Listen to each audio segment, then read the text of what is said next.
Hello, welcome to this little corner of the internet. I just want to give you some background information on what all these videos on this channel are and where they come from and what they are good for you to use them for.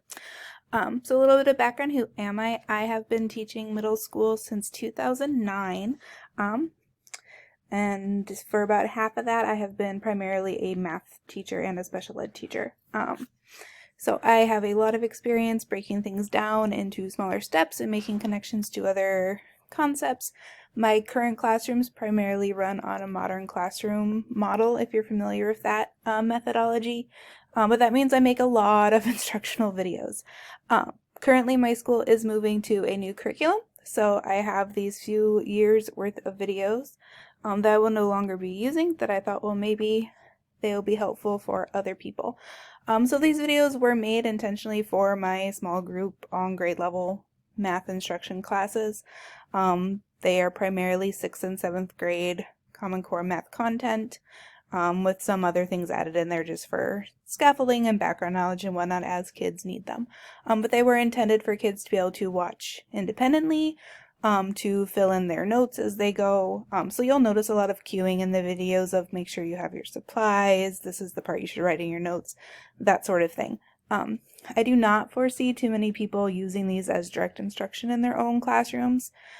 You're welcome to take snippets if there's a concept you really want to show kids that you like the explanation and the visuals for.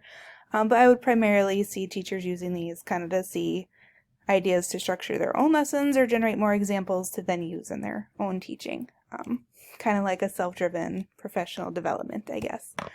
Because they were made directly for my own students, you will notice like quips in them that are directed at the students I had in whatever year I recorded. I have reused these videos with multiple groups of students though, and they were never distracting enough to make a kiddo I don't know, refuse to watch it or think it was super out of left field. But you will just notice some random tidbits in there once in a while. You'll also then notice, again, a lot of cueing, like make sure you have your notes or references to other things that we did live in class that may not be included in a prior video. I have captioning loaded on all of my videos. I work with a lot of kiddos who are deaf and hard of hearing. However, I never did go back and review my own captioning. So the chance of a word being in there that is incorrectly transcribed does exist. So just a warning on that if you are presenting these with your own students. Although that might be a good attention keeper to see if they can catch any videos that transcribed incorrectly compared to the audio that they're hearing. If you go through a lot of my videos toward the end, like units 6, 7, 8 primarily, I want to say, you'll start noticing me throwing bonus words and kind of random images into the videos. That came from trying to increase like note-taking engagement.